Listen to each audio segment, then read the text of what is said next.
L'imposition du gain en capital aux États-Unis peut être différente de l'imposition des autres revenus. La loi américaine prévoit qu'un gain en capital à long terme sera imposé à un taux maximum de 20%.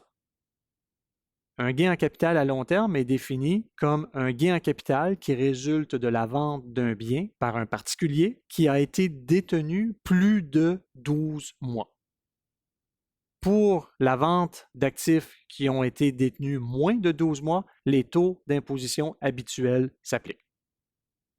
J'ai mentionné que le taux d'imposition sur le gain en capital était d'un maximum de 20%.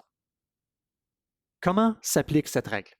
Alors, le gain en capital aux États-Unis est imposé soit à un taux de 0%, 15% ou 20%. À cet effet, pour bien comprendre la règle, le gain en capital sera imposé à un taux de 20% lorsque ce revenu, s'il n'avait pas été un gain en capital, aurait été imposé à un taux de 39,6%. En regardant les tables d'imposition qui s'appliquent en fonction du statut civil, on regarde le montant du revenu gagné si ce revenu est un gain en capital et qu'il avait été assujetti à la table de 39,6%, il sera donc imposé à un taux de 20%.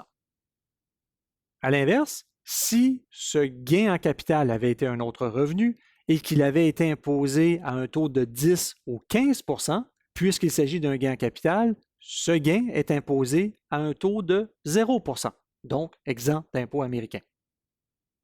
Tous les autres gains sont imposés à un taux de 15%.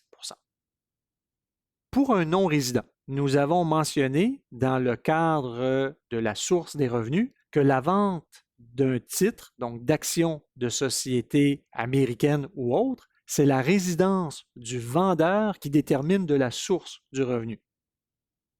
Ainsi, un non-résident des États-Unis qui dispose de ses actions d'une société américaine ne sera pas du tout imposé aux États-Unis sur ce gain.